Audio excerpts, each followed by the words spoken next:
Gentlemen, let me ask you something important. Have you recently found yourself waking up at night just to pee?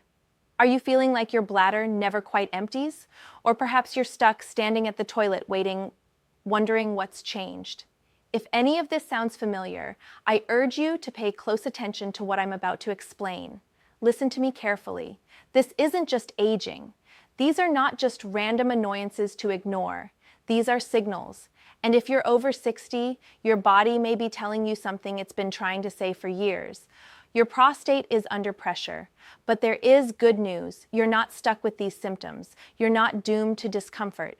You have more power over your prostate health than you've been told. So don't click away, because today I'm going to show you exactly why these issues happen, the 3 everyday habits silently damaging your prostate, and how, with just a few smart changes, you can take back control of your body, your comfort, and even your peace of mind. I'm Dr. Samra Tarajlik with 20 years of experience in urology, and I'm here to make you sexually strong and healthy. So, stay with me. This just might be the most important health advice you hear all year.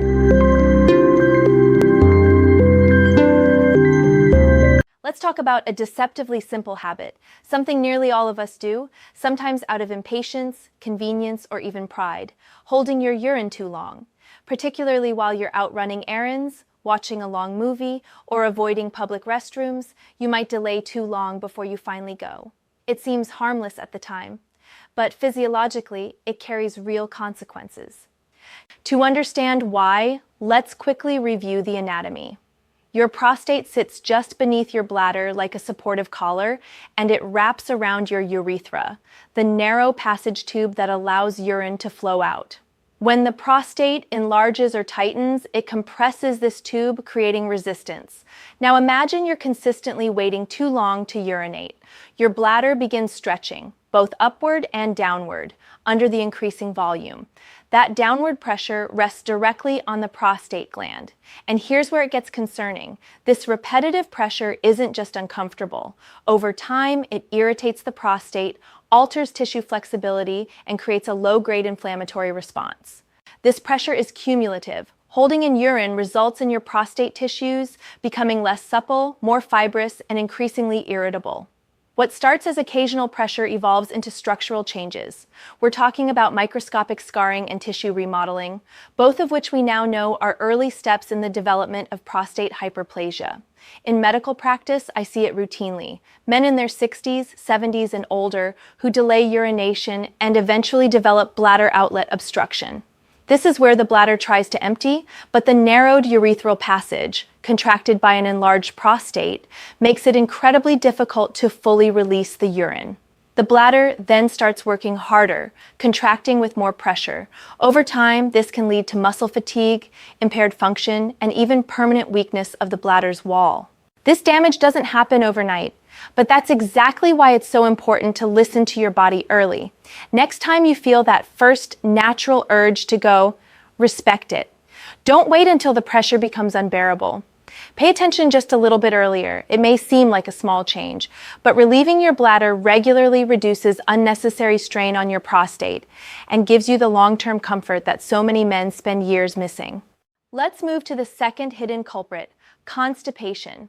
Now, at first glance, your bowel habits might seem completely unrelated to your prostate. But here's what the research tells us. Your rectum, prostate, and bladder share an incredibly tight neighborhood. When you're constipated, especially chronically so, your bowels become distended with compacted stool. That mechanical pressure presses back against your prostate, much like placing a brick on a delicate sponge, every single day. But it's not just structural. That backup of waste leads to a localized inflammatory environment. The pressure restricts healthy blood flow, impairs lymphatic drainage, and irritates the nerves across that region of the pelvic floor, including those surrounding the prostate. And now here's something crucial. This kind of chronic, low-grade inflammation is a key contributor to benign prostatic hyperplasia. Studies over the past decade have linked systemic inflammation to glandular hypertrophy across many tissues, including the prostate. Now let's go deeper. Constipation doesn't only affect the colon. It also disrupts the gut microbiome. the community of bacteria that supports digestion, immunity, and even hormone regulation. When waste lingers in the colon, harmful byproducts accumulate. This throws off your bacterial balance, creating what's known as gut dysbiosis, a condition associated with increased systemic inflammation, metabolic dysfunction, and yes, even worsened symptoms of BPH. Typical Western diets, especially among older men, are dangerously low in fiber and high in processed foods, animal fats, and refined carbohydrate. These kinds of diets slow down digestion and promote dry, compacted stools. The longer and more consistently this happens, the more pressure builds in the pelvic cavity, and the more burdened your prostate becomes. If you're having trouble going regularly, or if your stools are hard, dry, or leave you straining, your prostate is quite literally under pressure. But again, the solution is completely within reach. Start increasing your dietary fiber gradually. Opt for cooked vegetables that are easier to digest. Add fruits like pears, apples with skin, prunes, or dates into your snack rotation. And consider including gut-friendly seeds like ground flax or chia, both loaded with omega-3s and mucilage that gently promote bowel movement. A glass of water with each meal and a stroll afterward can also support both digestion and pelvic circulation. These are not just digestive tips. They are prostate health strategies grounded in biology and backed by research. Now let me walk you through the third habit. This one is deceptively passive, prolonged sitting. In our later decades, after retirement or when routines settle into a slower pace, it can be easy to spend hours each day sitting day after day as we read, scroll, relax, or watch television. But what looks like quiet rest on the outside is actually a recipe for stagnation on the inside. You see, the pelvic region, the area that houses your bladder, prostate, and colon, is designed for gentle, continuous motion. It relies on steady blood flow, lymphatic drainage, and fluid exchange to remove metabolic waste and deliver oxygen and nutrients. When you sit for long stretches, especially without posture changes or movement, you essentially slow down that entire system. Circulation decreases, lymph flow slows, inflammatory waste begins to accumulate, soft tissues, including the prostate, become chronically undernourished and stiff. This is not just theoretical. Men who sit for excessive periods daily without breaks for movement are statistically more likely to develop pelvic floor dysfunction and enlarged prostate symptoms, including urinary urgency, dribbling, and incomplete emptying. Silent inflammation caused by stagnation is one of the most under-recognized drivers of glandular swelling in the aging male population. That's why I recommend something I call movement snacks. These aren't workouts, they're mini movements. Standing up every 40 minutes, walking down the hallway, gently rotating your hips, breathing deep into your lower abdomen, or stretching the low back, just enough to reactivate circulation in the pelvic floor. Think of your prostate like a living, breathing sponge. When it stays compressed and still for hours, it begins to harden, lose tone, and gather waste. But light, consistent movement squeezes nourishment back in and pushes inflammation out. This doesn't require a gym or special gear, just a habit of honoring your circulation. Just a few minutes each hour over time can rejuvenate tissues, reduce swelling, and support long-term prostate resilience.